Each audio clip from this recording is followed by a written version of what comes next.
আল্লাহ ঠিক আছে সেই না? তৌফিক দেখ।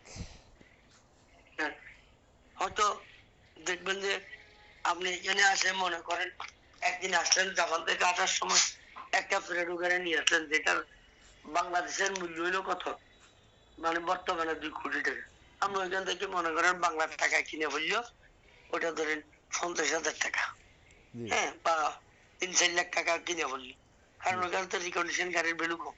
জি হ্যাঁ, জি আমরা ওখানে আসার সময় ওইটা একটা দুটো গাড়ি আমরা নামে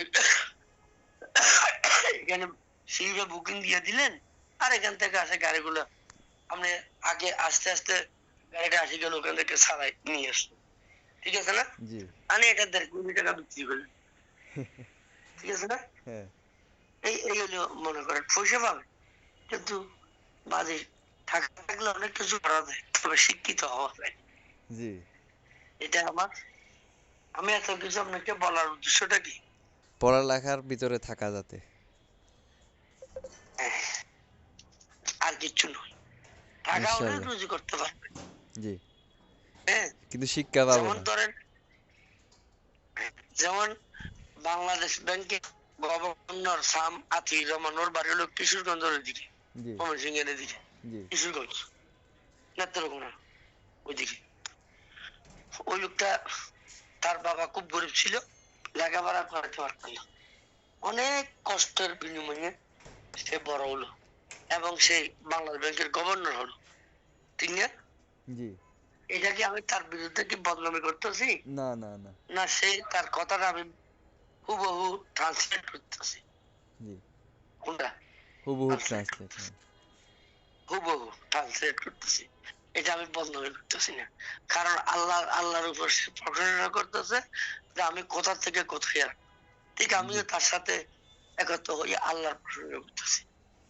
তাহলে কিন্তু সে দুইটাই বেজে গেল, লেখাপড়াও করলো, আবার পক্ষান্তরে কি জি সে বড় টাকার মালিকও হলো।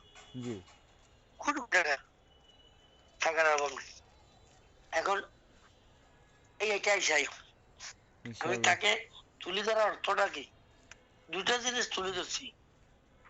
অনেক কষ্ট করে লেখাপড়া করছে সাম Atiur Rahman, ex governor of Bangladesh bank. জি আবার পাশাপাশি একটা লোকের আমি উপজেলা চেয়ারম্যানকেও তুলে ধরছি, জি যে লোকটা মনে করেন লেখাপড়া জানে না, পেছনে টাকা পাহাড় গড়ে তুলছে। জি এই জিনিস দুটো জিনিস একত্রে জানাইলাম, বা দুটোটা আপনার মাথায়, দুটোটা কি করবেন? খেয়াল রাখবো। আর জি, তো দোয়া আপনাদের দোয়া রাখবেন, থাকলে ইনশাল্লাহ আল্লাহর আমার রহমতে জন্য দোয়া থাকবে। রাখবেন, আপনার বাবার সাথে দেখা হলে আমার সালাম বলবেন, আর ভালো আঙ্কেল হোক। আন্টির জি, কি অবস্থা?